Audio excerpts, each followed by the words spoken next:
So this field is filled with tree roots like this one, and I'm going to tell you why. So there's another tree root, and they're kind of all over the place out here. There's another one. I mean, they're everywhere. So this field didn't get farmed for about 2.5 years, and it grew up in a bunch of trees.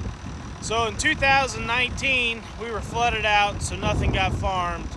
In 2020, I planted about 1 acre of corn on this farm, and I was ran off of it. So at the time, my brother owned this farm, and that we can get into the story of why he ended up with it.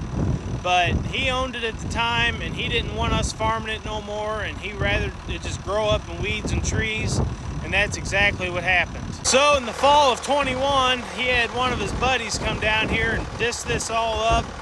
The trees were about 8-9 feet tall. It didn't take long for these cottonwoods to get big, and this 52 acres was just covered in them. So he had his buddy come down, disc it up, and they planted a bunch of weed into it in the fall of 21. And in the spring of 22, we ended up buying the place. So we bought the place because it ended up going to auction due to payment failure. So we bought it at the courthouse steps.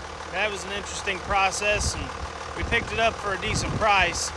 So we ended up planting beans into that wheat stubble in 22, and then the spring of 23, I ran a disc across this, and I ran a disc across it in the spring of 24. So this has not had any heavy tillage on it since probably 17 or 18, and that's why this ground is pulling so hard. It's tough, and we're ripping out a lot of tree roots.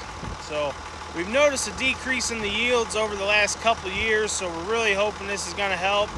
This kind of ground here, it's got to get some deep tillage done to it at least every other year. Otherwise, you will start seeing a decrease in yields, in our opinion.